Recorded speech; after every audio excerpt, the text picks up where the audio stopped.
السلام عليكم adduunyada dhalaalkeed dadku way u ooyaan dareenkaa ka maqano dulucdeeda may garan diintii ilaahay waa diiday oo nacay dadyahow xiishoodo allihii ka yaabo akhirana xasuusto dadyahow xiishoodo.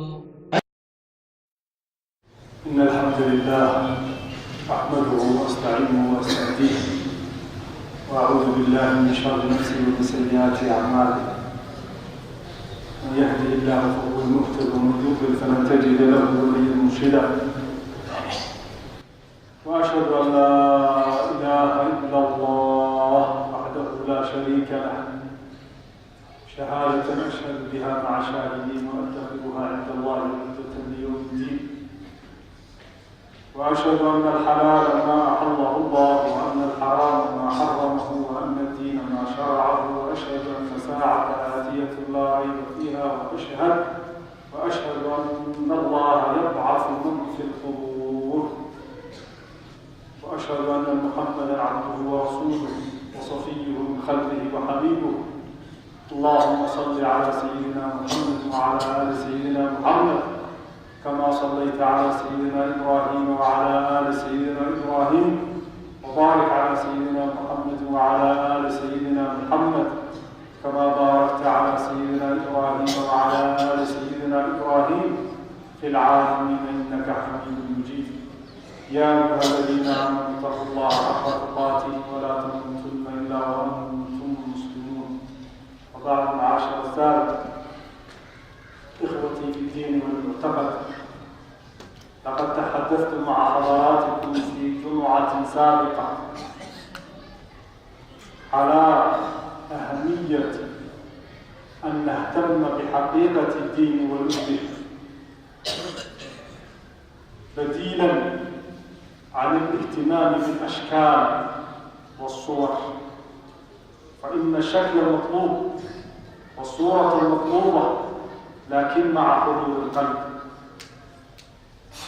فإذا أبدينا الإسلام وجعلناه فقط مجرد أشكال ومجرد أعمال تقوم بها الجوارح الظاهرة من غير صلة بالباطن واتصال بالمهج والقلوب والأفئدة، فنكون بذلك مجرد آلات تتحرك، مجرد آلات، كلامنا وأفعالنا وعباداتنا وصومنا وصلاتنا وحجنا وزكاتنا لا تؤثر في حياتنا اليومية. فالأصل أن كلما كثر صلاتي كلما قل الفحشاء والمنكر عندي، فإن صلاة تنهى عن الفحشاء والمنكر. فكيف أكون مصليا ومؤديا للزكاة وحاجا لبيت الله عشرات المرات ومع ذلك أنهب وأسرق أموال المسلمين العامة؟ كيف يستقيم هذا مع هذا؟ كيف يستقيم؟ كيف أكون في منى وفي جيبي مال أخذته من حق المسلمين؟ كيف أدعو ربي وأرفع آيات الطاعة لربي والذي ألبسه حرام والذي أشربه حرام وجسدي غذي بالحرام، ثم أقول بعد ذلك لبيك اللهم لبيك لبيك اللهم لبيك؟ أخدع من؟ أمكر بمن؟ من الذي أضحك عليه؟ فلا بد من الارتباط بين هذين. عمل الجوارح لا بد وأن تكون لها صلة بعمل الباطن القلب. اليوم أتحدث إليكم نقطتين لا ثالث لها: طاعات القلوب ومعاصي القلوب.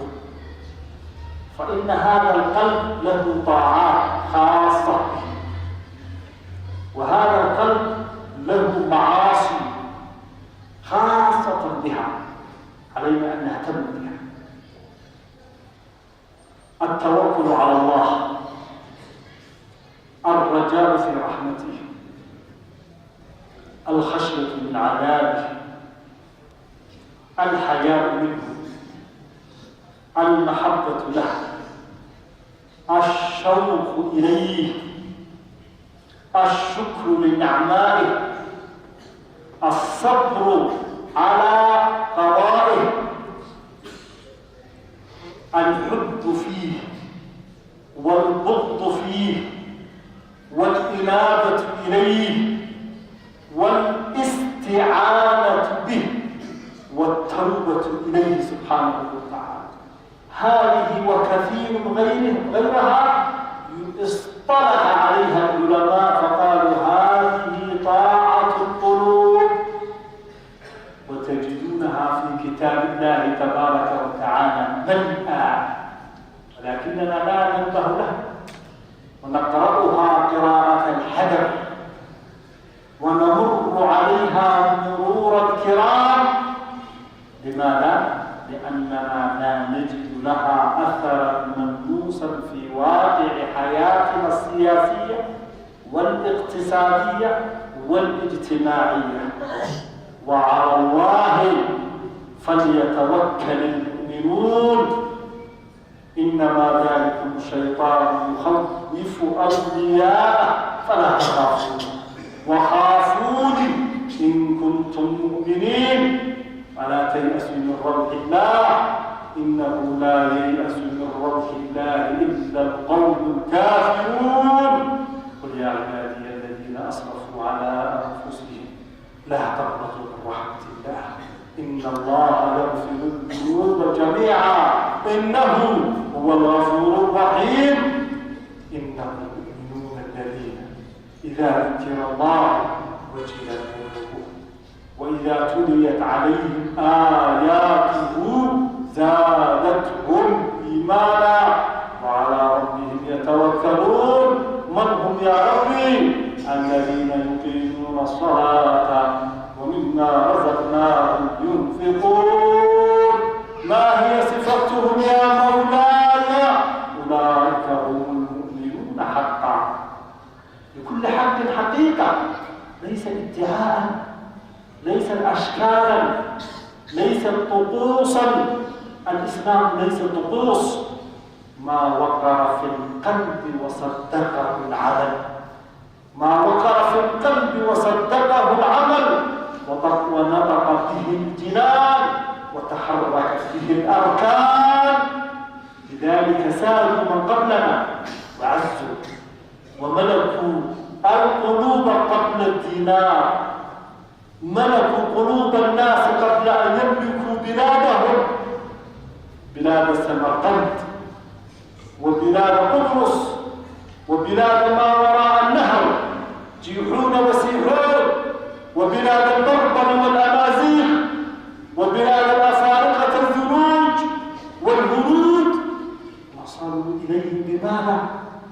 بالبطشة، بالقبضة، بجمع المال منهم؟ أبدا، ملكوا قلوب الناس فاهتدى الناس إلى ربهم سبحانه وتعالى واتخذوا دين الله سلما لمولاهم سبحانه وتعالى. كثير منا مشغول فقط بالأشكال. شباب ترك شعره فنريد أن نحلق شعره، قامت هرقيسة تريد أن تحلق شعر شباب. يا أيها الشاب لماذا تركت شعرك هكذا طويلا؟ لأنك لك صلة بالغيب فلا بد أن نحلق لك شعرك. هذا مجرد اهتمام بالأشكال. وكثير من هؤلاء الشباب قد وصل إلى قلوبهم بعد عن الدين، بعد عن السنة، تمسك ببدعة، اتصال بالغرب، غزو عقلي، تهاكم في الدين وبالأئمة والعلماء، شك في الله، شك في رسول الله، شك في منهج الله. لماذا لم نهتم بعقولهم قبل أن نهتم بقص شعورهم؟ لماذا لا نهتم بعقول شبابنا فنربي عقيدته ونربي عبادته ونربي وهجته وبهجته لربه ونربيه على حب رسول الله صلى الله عليه وسلم حينما أطلق الشاب شعره: أنا فشلت كإمام، أنا الفاشل وليس هو. لماذا لم أصل إلى قلبه؟ ولماذا لم أصل إلى فكره؟ ولماذا تركته ضحية لغيره للغرب حتى يأخذوه مني؟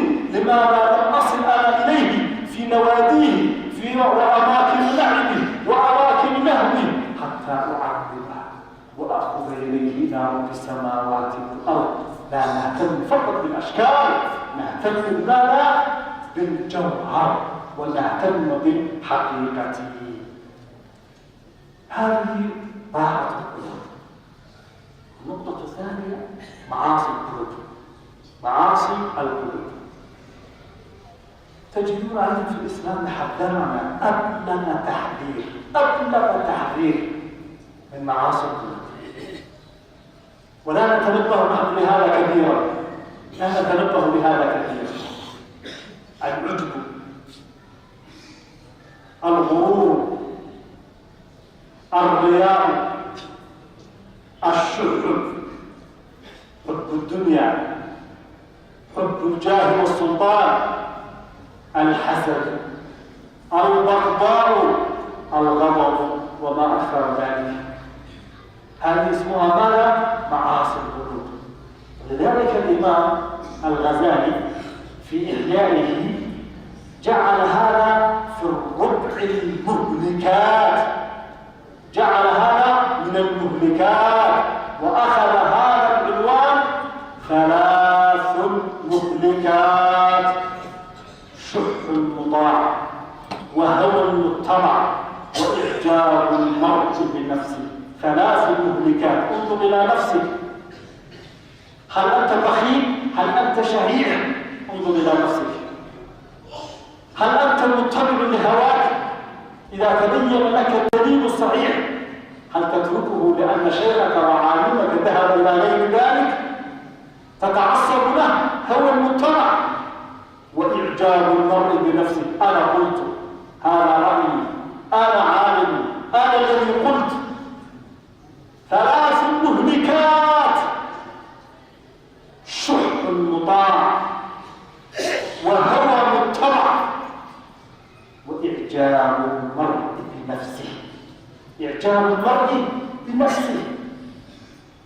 شيخي وسيدي الإمام الشافعي رحمه الله يقول: قولي صواب يحتمل الخطأ، وقول غيري خطأ يحتمل الصواب.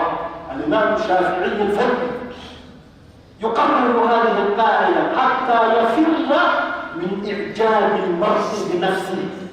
يقول: قولي صواب، هذا اجتهادي، أنا اجتهدت، أحسبه صوابا، ولكنه قد يكون خطأ لأنني لست معصوم ولست نبيا.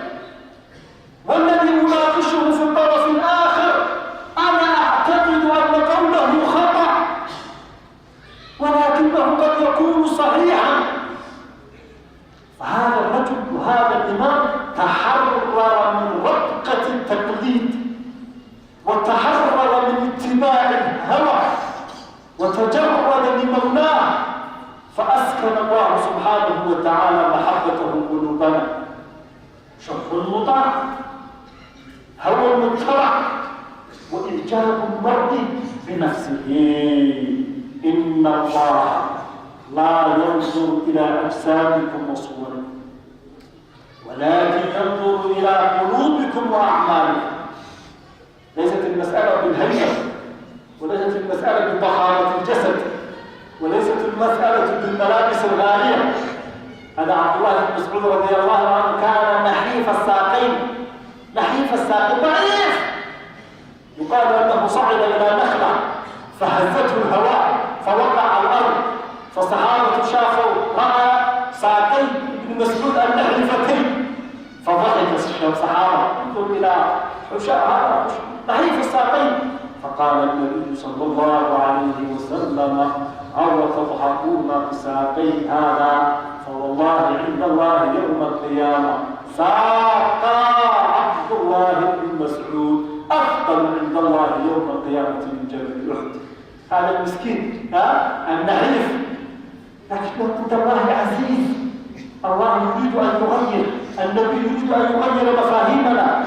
مر أمام النبي صلى الله عليه وسلم رجل ضخم ذو هيبة وذو هيئة وملابس فارهة، فمر فسأل الصحابة ماذا تقولون في هذا؟ قالوا هذا الرجل له مكانته عندنا، حق له إذا شفع أن يستشفع، وإذا نكح عاملا أن ينكح، وإذا قال أن يسمع. فسكت النبي ثم مر الله هذا المسكين مقطع الملابس رفض الهيئة حالته حالة لكي تجربت بصوره. قال ماذا تقولون في هذا؟ قالوا هذا إذا قال لا نسمع له، وإذا نكح لا نكح، وإذا شفع. نظروا فقط إلى الهيئة، فأراد أن يغير المعاني والتصورات، فقال هذا الذي تستهزئون به أفضل عند الله من الأرض مثلها. تغيير العقول والنظرة. إن الله لا ينظر إلى أجسامكم ولا إلى صوركم، ولكن ينظر إلى قلوبكم وأعمالكم. والسر الذي سأنجو وتنجو به عند الله يوم القيامة في الآخرة سلامة قلبي وسلامة قلبك، فاهتم به. أهتم بقلبي يعينني الله على قلبي، وتهتم بقلبك يعينك الله على قلبك، حتى يكون نجاتنا يوم القيامة عند الله سبحانه وتعالى. ولا تخزني يوم البعث، يوم لا ينفع مال ولا بنون إلا من أتى الله بقلب سليم. قال العلماء بقلب سليم ماذا؟ سليم من الشرك الذي ينافي التوحيد، سليم من البدعة التي تنافي السنة، سليم من الشهوة التي تنافي الأمر، سليم من الغفلة التي تنافي الذكر، سليم من الهوى الذي ينافي التجرد والإخلاص، إلا من أتى الله بقلب سليم، سليم من الشرك، وسليم من البدعة، وسليم من الهوى، وسليم من الغفلة. هذا الذي ينجو عند الله سبحانه وتعالى. النقطة الثالثة معاصي القلوب كثيرا هي التي تدفع إلى معاصي الجوارح. معاصي القلوب المختفية في القلب هي التي تؤدي كثيرا إلى معاصي الجوارح. الحسد مثلا الله سبحانه وتعالى يقول اسمعوا، الحسد هذا مرض قلبي أليس كذلك؟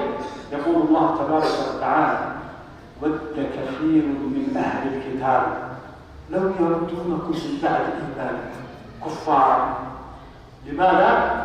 حسدا من عند أنفسهم. أهل الكتاب لماذا يعادوكم؟ اليهود لماذا يعادوكم؟ النصارى لماذا يعادوكم؟ الغرب لماذا لا يريدون الإسلام قوما؟ أنا أجيب لا، المولى من فوق 7 سماوات يجيب.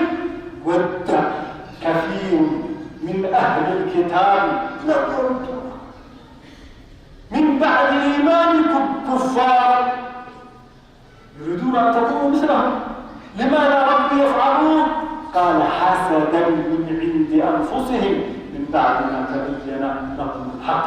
الكبر قد يؤدي أيضا إلى ذنب من ذنوب الجوارح، وجحدوا بها واستيقنتها أنفسهم ظلما وعدوا، فانظروا كيف كان عاقبة المفسدين. الحديث الأخير إياكم والشح. حدثتك عن الحسد وعن الكبر، والحديث هذا عن الشح. قال الرسول صلى الله عليه وسلم إياكم والشح. الشح والبخل كان يعني الشح. فإنما هلك من كان قبلكم بالشح.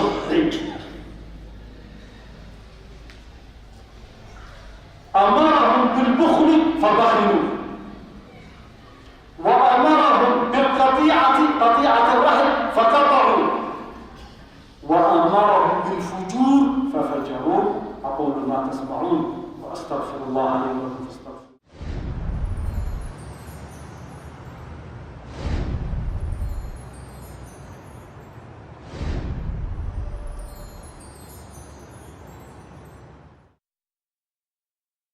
مرشدا وأشهد أن لا إله إلا الله وأشهد أن محمدا عبده ورسوله. اللهم صل على سيدنا محمد وعلى آل سيدنا محمد وبارك على سيدنا محمد وعلى آل سيدنا محمد. أوصي نفسي المقصرة في جنة الله وإياكم بتقوى الله. اتقوا الله اتقوا الله في السر والعلانية. أظلم الله في قلوبكم، أظلم الله في أفعالكم، أظلم الله في صفاتكم، أظلم الله في أعطيتكم، أظلم الله في صراطكم، أظلم الله في منكم وفي إعطائكم. فليكن الله سبحانه وتعالى عظيما في لساننا وفي أقوالنا وفي جوارحنا. ولا ريان سلسلة المسعود درس بالجوترة المكهر بيني محار كالدحية قف إنه إسلام كالدين تقاطع شكل قاطع إيش قاطع لكن كنت قفك كالمرية ماشي الله مطالع والله صدق الفضول وخوات محمد شامل وماشي الله مطالع عيلة القفك وقفك المعصية ومطيابه بتبالها يعني وحمد وقلبها إيمانك المشاعر وحمد هو شيء قلب دقيق ما وقع في القلب قلب لا دقيق قلب ما قاعد وقع يقين أعطاه المسلم عالم ودين المسلم عالم العالم مركيرات مركيرات إنسان بالجين معها وقع الدين تبين كان أفضل الأديان إلى هذه الأديان نبي محمد خاتم الرسول صلى الله عليه وسلم كتاب القرآن كي يحسن بالعلمها ومضى خيرك وقنع قلب الدقيق كنت قلبي مركز الدلوب يقين كالجبال الرواسي المضغوط وهكذا من أفعال مصيبة مكان حلو متمكع مسلم كبات معاصر كان مودرة كبات الجوبة وحي قلبي الدقيق يفعل كيسي بأسكوه لبنانه قلبي الدقيق إيمانك صلاتها يرتب بما يرى الحرم يرى قبيانه يرى العين يرى حاله وعلى اسكو الله من وكان على الصلاه سيدينك وصلاه وكيف قال الله يمكن تقول صلاه العيد وكيف قال الله والوحي قلبي الدنيا اي اهل الدنيا النبي بين وصلاه محمد صلى الله عليه وسلم نبي الله كان قال هذا الراعي والله علينا نقول محاكم اللي يدورنا عشان المسؤولين كل سنة عشان صاروا مسؤولين سامعين وحلا كتر يوم هذا سنة كسيجدر كم كتر المريض حاكم اللي يقول هذا حواليه يتاني جالس كده خبر هذا اللي كتر تلو صدقات يسمى وقوه كم كتر المريض حاكم اللي يقول سنة كي صدق معلومة مسؤول سامع مثلا عيال معلومة حوالي سنة مش رمضان ده يكسون يراح يقول له حتى صدق قدرت سنين يا خميس يوم الله لا قدر هذا قدرت قبل قدر ما يقول حتى يقول له ايش حجم يقول له صح عمر لا ولا مرة مرة صلاح جيز وحكى يقول له هذا حج العمر اللي بعطيه الحج والعمرة اللي هذا جريه هذا سكر لما تتناول سكر الله كاسمه انت عشان توحى قطره يوم ما له انت ما كنت بالي كنت بالي صار يقول والله اسكب حيك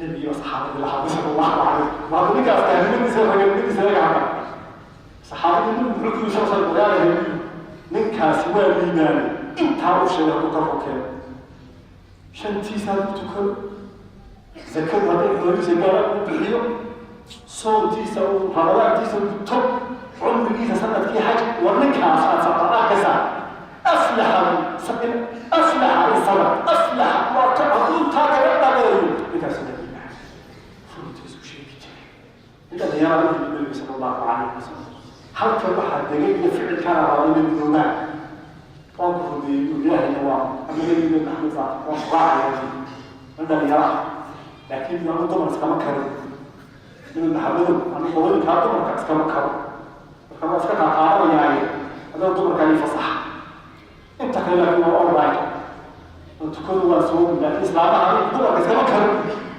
لم تصوف يصير بالحال هو يوم لا يحال هو إذا لازم يستمتعش ما هو فلسفة دار هو يبين هذه ولا شيء لازم يسترجع عشان هو لا شيء يبغى فرسوي يبغى وراء وأتري يا حبيبتي أنا أحب أتري كان هذا دول سيدنا كنا متجمعين تذكر كنا دول متجمعين عمتي شريف كمل بتوقع الله من المسارة فيها قسم تعيد لا بلقيس دعاء لا بلقيس عافية زمان بقى قال حب النساء عرض من انتهى لها بلقيس عافية قلبي صحابي قعدت قلبي من محمد الله اللي كتب النبي صلى الله عليه